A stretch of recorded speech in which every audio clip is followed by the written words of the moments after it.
మా పాపతో షాపింగ్ వెళ్ళినప్పుడు, షాపింగ్‌లో మెయిన్ ప్రాబ్లమ్ ఏంటంటే, ముందుగానే ఇలా డాల్స్ వేసేస్తారు.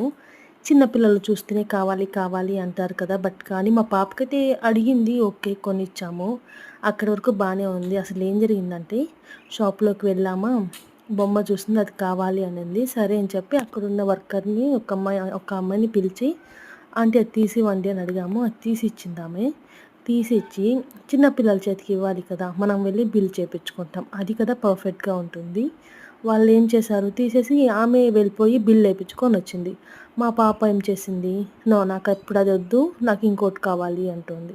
సో, అలా చేయడం కంటే మనం తీసుకున్నాము, చిన్న పిల్లల చేతికి ఇచ్చేస్తే వాళ్ళు హ్యాపీగా ఉంటారు. అండ్ వాళ్ళు సాటిస్ఫై అవుతారు 100%. బట్ ఇక్కడ ప్రాబ్లమ్ ఏంటంటే ఆమె అలా తీసుకొని వెళ్ళడం వల్ల తను చాలా అప్‌సెట్ అయిపోయి, చాలా బాధపడి ఇంకోటి నాకదసలు ఇంకొద్దు, నాకింకోటి కావాలి అని చెప్పి మొండికేసేసింది. ఇంకేం చేస్తాం, కానీ వాళ్ళ షాప్ వాళ్ళు బిహేవ్ చేసిన విధానం అయితే నాకసలు నచ్చలేదు. సో, ఎవరో అంటే కొంతమంది పిల్లలు బాగా దాన్ని గలీజ్‌గా చేసేసి అలా పెట్టేస్తారంట. వాళ్ళకి లాస్ అన్నారు. బట్ పిల్లల చేతికిస్తే వాళ్ళేం అలా చేయరు 90%. ఎందుకంటే వాళ్ళ పేరెంట్స్ టేక్ కేర్ చేస్తారు.